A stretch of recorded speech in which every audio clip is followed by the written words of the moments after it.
Liz and the Bluebird is a fantastic movie. On a purely technical level, it may be the most impressive work I've ever seen, and it's certainly one of the most emotionally resonant ones I've witnessed. Many people, my girlfriend included, have already declared it as the best anime ever made, and I truly understand how they can do so. But I can't. I love this film, but I'm incapable of fully embracing it in quite the same way that others do.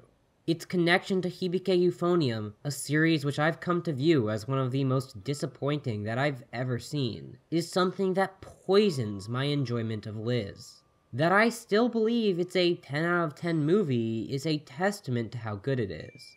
Yet, it could have been my favorite film of all time if it were a standalone work, and I'm sad that I have to say that. My history with Hibike Euphonium can't be called a fun one. Like many, I began watching it in Season 1, making it all the way to the famous mountaintop scene. It was a fantastic moment, a key point in the relationship between Kumiko and Nana that had built up, and I could not have been more crushed when novel readers told everyone that this wouldn't go anywhere, that Kumiko would eventually date Shu. The arc of the anime was so focused on Kumiko's budding queerness and Reina's mutual interest that it didn't make sense for that to happen, and I told myself it wouldn't. Surely, Kyoani was planning to change things? After all, they're connected by the red string of fate in the ED, right? How could they not get together?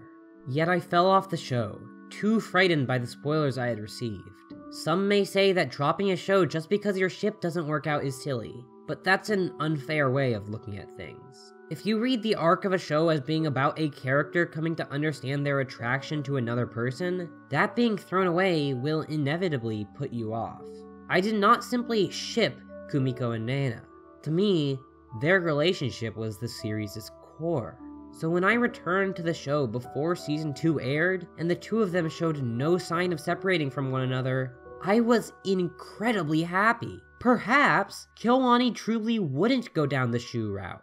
I had and have a lot of faith in them as a studio after all. And to be fair, they mostly didn't. In Season 2, you never see the two of them date, though there are a couple hints that Kumiko is on the way to reciprocating his feelings, which is already unnecessary. Yet the damage is done. In spite of the first episode being the gayest thing of all time, an escalation of the tension present in Season 1, the rest of the narrative totally ignores Kumiko and Nana's relationship. What happened to the red string? Clearly, someone snipped it. Because not only does their relationship get a backseat, but Kumiko basically allows Reina to flounder in her weird Taki obsession for most of the season, growing far more interested in Asuka. Which would already be a disappointing turn, but there are people who see them as romantic too, which could be a salve for the wound, except Asuka leaves at the end of the story, never to return. Kumiko's queerness, which, once again, was the central narrative element that stood out to me, is totally thrown against the rocks. The fact that Reina became, if not totally irrelevant, far less important, was just another nail in the already burning coffin. I have never been so disappointed watching an anime as it aired. The series ended up echoing many of the tropes criticized in early Class S works in a period where that's no longer necessary. Less gay in actuality than fucking Marimite. And what do those of us who were upset by it get? Oh, it was never gay in the first place. Why did you get your hopes up? Well, sure, that happens. But look at how cute Kumire is. Don't let the actual writing of the damn show distract you from that. Just stop getting so angry. It's just an anime. I was already pissed off by the series, disappointed more than I'd ever been, and then all the discourse surrounding it just served to further upset me, belittling my feelings and acting as if it was unreasonable for me to expect anything more from a piece of media I once cared about. As a result, I've honestly come to hate UFO, because thinking about it just makes me feel horrendous. So, I was not expecting to come to love Liz. I enjoyed Mizore and Nozomi's story in Season 2, so that wasn't a problem. After all, it came before I was disillusioned, and given that I could not have cared less about Asuka's arc or Kumiko's sister, not only do these arcs bore me on their own, their aforementioned treatment of Reina just added injury to insult. It was far and away the aspect of the season that I enjoyed the most, other than the admittedly amazing performance episode. However, it was still a part of UFO, and at this point, I could not trust something which bore its name. Much of this is because of the way it was advertised and discussed. Most people that I talked to agreed that it's a Yuri film, and yet all the discourse surrounding it painted it in terms that conjured the ones that soured me from UFO. Transience and parting are topics that can certainly be handled well. Aria is my favorite anime after all, but in Yuri, they often smack of gay until graduation. Furthermore, much of my anger at the franchise came from the fact that in one way or another, Kumiko ended up parting from her potential romantic partners. If that were to happen to Mizore and Nozomi, I wouldn't be able to stand it. So, when I sat down to watch the film at Anime Expo, with UFO fans literally surrounding me, my heart was beating faster than it ever has. I knew that this was a pivotal moment, one I'd been afraid of and excited about for the last year. I wanted to love the film. I wanted to prove to myself that my hatred of UFO couldn't stop me, that Yamada could be trusted, that this weight which had been hanging over me for almost 2 years could be lifted because I'm a strong person. And I did love it. From that early moment where Mizore waits for Nozomi, only to sensually glue the camera's gaze to her neck as soon as she arrives, I was enraptured. Don't take this to mean that I calmed down, however. I was constantly afraid. The story within a story of Liz and the Bluebird is a tragic one, and given its clear status as allegory for the relationship between Mizore and Nozomi, it left me more worried than anything else, somehow beating my preconceptions at making me nervous. Liz may love the bird romantically. She uses aishiteru after all. But she also believes that she has to force the bird to fly in order to give her freedom. People certainly can hold each other back, but in refusing to give the bird a choice here, she's the one who's truly behaving toxically. And while the ending is bittersweet, it portrays this all as a good thing, something I simply can't agree with. Breaking up with someone, as long as they're not abusive or actively harmful, is not and will never be anything but sad. And for them, it certainly wasn't in that bad a state. From the moment we saw the end of the story, I was left tapping my foot on the ground in order to relieve stress, terrified that they would break up, afraid that the fairy tale would speak to what would come of our two leads. I loved almost every second of this film, and yet on my first watch, I could not wholeheartedly sit back and enjoy it, because my anxiety over these two lovely young women had me firmly in its grasp, tightening by the minute. The amount of stress I felt in that moment rivaled the most difficult conversations I've ever been forced to engage in. So when the story made it clear that both were Liz, that both were the Bluebird, that they'd have to go separate paths in their life, but that didn't mean they had to abandon their love to truly move apart, I was overjoyed. I wasn't totally confident in my reading. I knew I'd need another watch, but I was so happy. Nozomi's "Wait for Me" was all the confirmation I needed that this film wouldn't go down the path of UFO. The two birds flying together, drifting apart but always returning to each other's sides, was perfectly clear visual language. The fact that these two had finally overcome the disjoint was what I needed to see. This could be my favorite Yuri anime, or at least up there. It would certainly be my favorite Yuri film. Yet as I saw others react, I became confused. Was I really correct to read it this way? Many viewers seem to believe that they did break up, and while I don't have to accept what they saw, it clearly came from the text. If the movie was ambiguous enough that someone could interpret Mizore and Nozomi as being seconds away from breaking up, could I really love it as much as I'd like to? This question plagued me in the coming months. When the people who love UFO in spite of what it does celebrate this film as similar, can I really feel confident in my readings? This may sound silly and unbefitting of a critic who has faith in her own opinions, but I really was afraid that I was just seeing what I wanted to in Liz. Not in terms of queerness, you'd have to be trying to miss that element, but in how happy I saw the ending.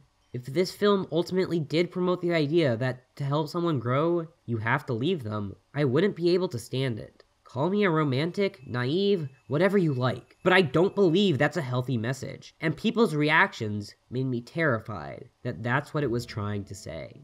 A rewatch, however, was enough to cure those fears. As they walk together at the end of the film, different people, yet in sync with one another, it's clear that they're going to continue their relationship.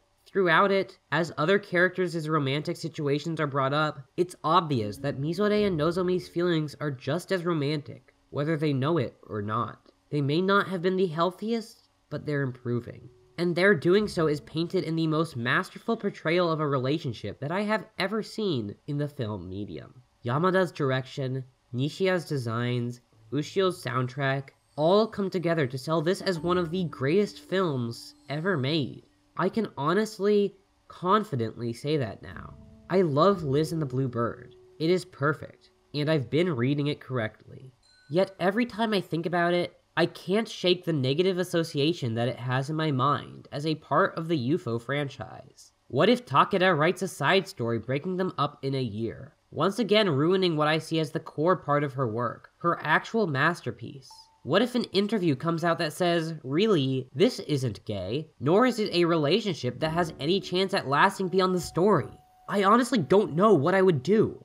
I'm afraid, I think, and not in the way I was afraid of being let down by Liz. I'm terrified that if I let myself care too much about this film, if I let it envelop me like it's enveloped so many of my friends, my wife included, that I'll eventually be hurt. I cared a lot about UFO when I watched it. I dropped it that first time because it mattered too much to me, and I didn't want to be let down. I was eventually let down anyway, and it fucking hurt. It hurt really, really bad. And that might sound silly. I probably shouldn't let an anime upset me so much. It's not good to let a work mess with you so badly. But when there's so many damn people who it has changed for the better, so many who will proudly say that without UFO, they wouldn't be who they are today, how are you going to criticize me for feeling the same way in the opposite direction? I've managed to get over it to some degree. I've calmed, joking about how much I hate the show to offload the pain of thinking about it more seriously. But writing this, I can tell that it's still there, deep down, ready to come out if poked vigorously enough. It's the same pain I felt when Season 2 of Amanchu aired, and all the discussions I've had about the series, the continued support of it in spite of what I can only see as it being totally ruined, has only cemented this pain deeper. It's a pain that shows up when I see Kumiko and Nana in the film. Happy together, yes, but not in a relationship, not the way they should have been. I was able to deal with it for UFO eventually. But if I give in to how much I love Liz, and I'm someday disappointed, I don't know what I'd do. I really, really don't, and I'm afraid to find out. Writing this has helped, I think. It's been very cathartic to talk in detail about what I've mostly kept silent about for the past 2 years, barring a couple stray conversations and a lot of coping humor. I have a lot of works I really love, and very few of them have disappointed me like UFO did. As a result, I'm not sure I can totally conquer this fear in regards to Liz. I will likely always be afraid that it will somehow be ruined, at least as long as UFO continues production as a cultural product. It honestly wouldn't be healthy for me to totally drop my guard. I simply can't take another disappointment on this scale again. Yet, I do adore the film. It really is perfect outside its connection to the franchise it's a part of, and I'm happy to say that. The fact that a work can challenge Bloom into You as my Yuri anime of the year is impressive. But I'll always have to wonder how much more I could love it if I had never watched UFO, or if it simply weren't a part of that series. How it would be if I weren't terrified of being emotionally destroyed. Ah well. Listen, the Bluebird, I truly do love you. And hopefully, in another 5 years or so, I can call you my favorite. If you want evidence that my feelings in this video were genuine, just let it be known that I started crying while editing it. Thanks to all my patrons, especially my $10 patrons, Alice, Vey, Annalisa Koenig, Petra, Jolene Munson, Rose, Kathleen Rao, Shadowfish, Pajama God, a huge pair of cats who are friends with anime characters, Blanc, John Clark, DJ Jax, Days of Summer, Wardog E, Michael Tersigny, Mad Marks, and Sword Meeks. You can also give me a one-time donation with the coffee link listed below, see where else I'm at in the description, and I'll see you in the next video. Bye!